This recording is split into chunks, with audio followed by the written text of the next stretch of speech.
ఎగిరెగిరి పడ్డాడు. ఇది దేవుడి స్క్రిప్ట్ అంటూ ప్రగల్భాలు పలికాడు. ప్రతిపక్షం లేకుండా చేద్దామని చూసి బొక్కబోర్ల పడ్డాడు.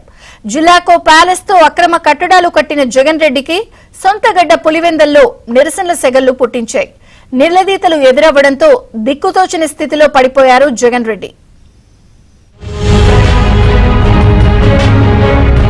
లక్షల కోట్ల అవినీతి సంపాదన, వేల కోట్ల విలువ చేసే ప్యాలెస్లు, వందల కోట్ల విలువ చేసే పార్టీ కార్యాలయాలు, ఇలా ఎటు చూసినా తన చుట్టూ నోట్ల కట్టలతో కోట్లను కట్టుకుంటూ ఓ మహారాజు జీవితాన్ని అనుభవించాలని ఆశపడుతున్న అతి పేదవాడు జగన్ మామ అడుగడుగున అవమానాలు ఎదుర్కొంటున్నారు. గత ఎన్నికల్లో 151 సీట్లతో విర్రవీగిన జగన్ రెడ్డికి ఈ ఎన్నికల్లో కనీసం ప్రతిపక్ష హోదా కూడా నిలబెట్టుకోకుండా 11 సీట్లకే పరిమితమైన జగన్ రెడ్డికి సొంత జిల్లా పులివెందుల్లో ఘోర అవమానం ఎదురైంది.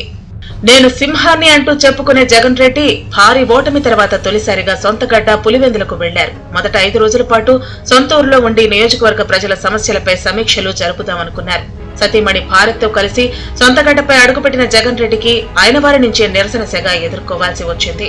ఊహించని పరిణామంతో ఒక్కసారిగా జగన్ రెడ్డి ఉక్కిరిబిక్కిరి అయ్యారు. అధికారం కోల్పోయాక వాస్తవంలోకి వచ్చిన జగన్ రెడ్డి తన 5 ఏళ్ల పాలనపై ఇంత వ్యతిరేకం ఉందా అని తనలో తాను మదన పడిపోయారు. దీంతో తన పర్యటనను 3 రోజులకే కుదించుకున్నారు. పులివెందుల్లో ప్రధానంగా వైసీపీ కాంట్రాక్టర్లు వారికి రావాల్సిన పెండింగ్ బిల్లులపై జగన్ రెడ్డిని నిలదీశారు. పులివెందుల్లో తాము చేసిన పనులకు మీ హయాంలో బిల్లులు చెల్లించలేదని మండిపడ్డారు. ఇప్పుడు ప్రభుత్వం మారిందని మా బిల్లుల పరిస్థితి ఏంటని జగన్ రెడ్డిని వైసీపీ కాంట్రాక్టర్లు నిలదీశారు. దీంతో ఒక్కసారిగా అసహనానికి గురయ్యారు జగన్ రెడ్డి.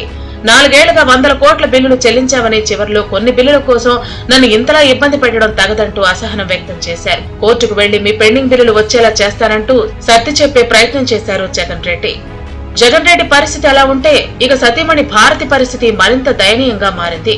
బిల్లుల కోసం మున్సిపల్ కౌన్సిలర్లు వైఎస్ భారతిని నిలదీశారు.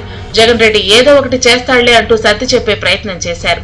ఏదేమైనా సొంతగడ్డపై సొంత మనుషులే నిలదీయటం కడప జిల్లాలో ఇప్పుడు హాట్ టాపిక్ గా మారింది. గత 5 ఏళ్లుగా అధికారాన్ని అడ్డుపెట్టుకుని అసెంబ్లీ సాక్షిగా ప్రతిపక్ష పార్టీ నేతలపై జగన్ అండ్ కో చేసిన దమనకాండను గుర్తు చేసుకుంటున్న జగన్ రెడ్డి అసెంబ్లీకి వెళ్లే సాహసం చేయలేకపోతున్నారు. ఈ క్రమంలో సొంతగడ్డలో పర్యటిస్తున్న పులివెందుల పులికి నిరసన సెగలే తగులుతున్నాయి. వైసీపీ ఓటమికి కారణాలు జగన్ రెడ్డికి తెలియకపోయినా గ్రౌండ్ లెవెల్లో పార్టీ కోసం కష్టపడ్డ కార్యకర్తలకు అర్థమవడంతో ఓటమికి కేవలం జగన్ రెడ్డి అహంకారం, మూర్ఖత్వమే కారణమంటూ ఒకటే గుసగుసలు ఆడుకుంటున్నారట.